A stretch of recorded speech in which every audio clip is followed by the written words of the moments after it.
I did that on all four sides and added this post here and kind of made my door. And just see I have a simple latch, and all I do is lift it up, and I can open it all the way, securing every single post and piece of wire to it. And then I did that all the way around the fence. After running the wire all the way along the top of the chicken wire, I next turned my attention to the next critter or animal that we're trying to keep out of the garden, and that is deer. Now, I understand that a 6 or 7 foot tall fence is not going to keep a deer out 100% of the time if it really wanted to get in there.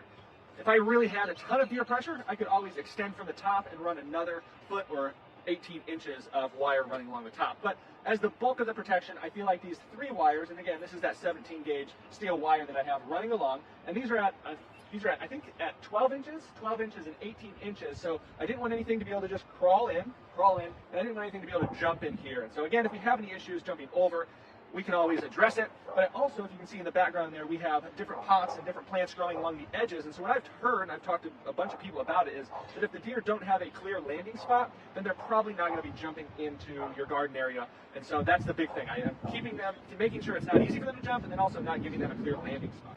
Was add a door. And what I decided to do was make something big enough that I could drive not only my wheelbarrow through it, but also something that if I needed to take the lawnmower with, say, a big dump cart, I could always take this in. So I wanted something nice and big, but I also wanted something that I didn't have to actually open every time I walked in. Because opening a latch, and if you're ever in the garden and you've always got your hands full of something, and opening a latch can be tough, or moving something, so I wanted something that was going to keep everything out, but at the same time allowing me to get in nice and easily. And I understand that if, I guess, deer or something were to travel all the way around, they could probably get to this. And if they get that smart and they get that wise to it, then yes, I can secure this even more if I need to. But currently, I have it to where the base is down there is secure with 1-inch square hardware cloth, and that is to keep, again, the rabbits and the groundhogs out. This is a little bit more secure than the chicken wire, just because I wanted this to be a little bit more rough and tumble, a little more rugged.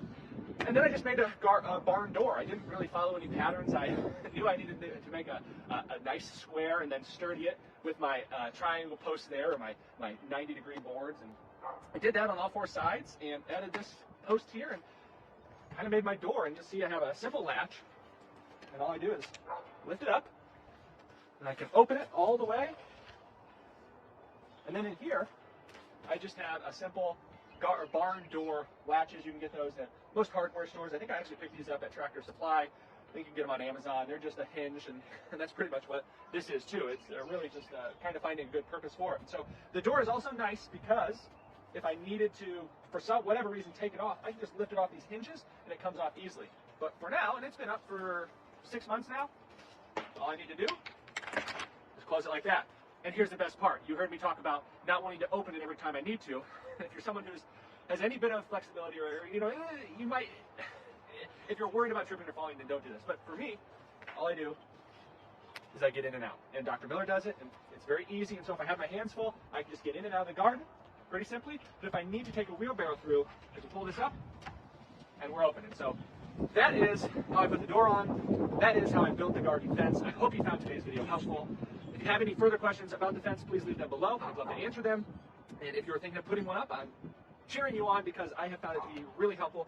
All in all, I'm sure you're going to ask about the cost. The cost for 1/10 of an acre to be fenced in like this, and this is exactly, I think it's 66 by 66 or 65 foot by 65 foot, it's a square, was right around $500 for the 2x3 posts. And I did use a 4x4, or what this is two 2x4s put together, but I used two 2x4 or 4x4 posts at the base, but everything else was done with 2x3 lumber and 1x3 lumber around the whole thing. Again, I used chicken wire, pretty simple, pretty cheap, and then also that 17 gauge steel.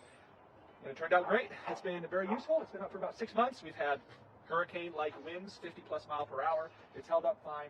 We haven't really grown anything to entice the deer yet, so we'll see how it keeps them out, but we have grown a lot of the things that groundhogs and rabbits would be after, and I have seen the rabbits scurrying around wondering why they can't get in, and then they kind of just go off, and I grow a good enough amount of clover for them. I'm okay with them eating clover. I just don't want them eating the kale and the collards, the things that we really enjoy eating. So I hope you found today's video helpful. If you did, make sure you hit the like, subscribe button, and check us out on Facebook, YouTube, plantbasedgmo.com.